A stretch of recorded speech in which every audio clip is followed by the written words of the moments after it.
आऊदु बिल्लाहि मिनश शैतानिर रजीम बिस्मिल्लाहिर रहमानिर रहीम। सोचो अगर आज तुम मर जाते हो तो तुम्हारे मरने के सिर्फ 1 घंटे बाद लोग तुम्हारे नाम का खाना खाने लगते हैं, जैसे तुम कभी थे ही नहीं। घर वहीं रहता है, दीवारें वहीं, मगर तुम नहीं होते, और जिंदगी बगैर रुके आगे बढ़ती रहती है। एक दिन गुजरता है और तुम्हारे अपने भी आहिस्ता आहिस्ता अपनी मशरूफियात, व्यस्तता में वापस चले जाते हैं। किसी को तुम्हारी खामोशी सुनाई नहीं देती, क्योंकि हर शख्स अपनी जिंदगी के शोर में गुम होता है। तुम जिस दुनिया को अपना सब कुछ समझते थे, वो तुम्हारे बगैर भी चलती रहती है। यहीं रुककर सोचो, असल ताल्लुक किससे होना चाहिए था? लोगों से या अल्लाह से?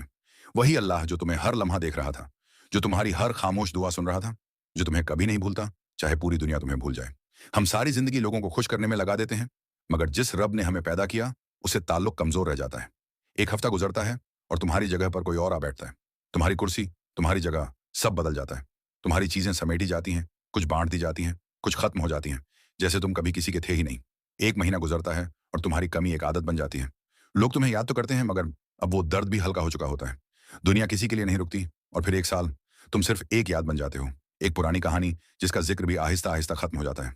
और तुम पूरी जिंदगी ये सोचते रहे कि लोग क्या कहेंगे, कभी ये नहीं सोचा कि अल्लाह क्या कहेगा।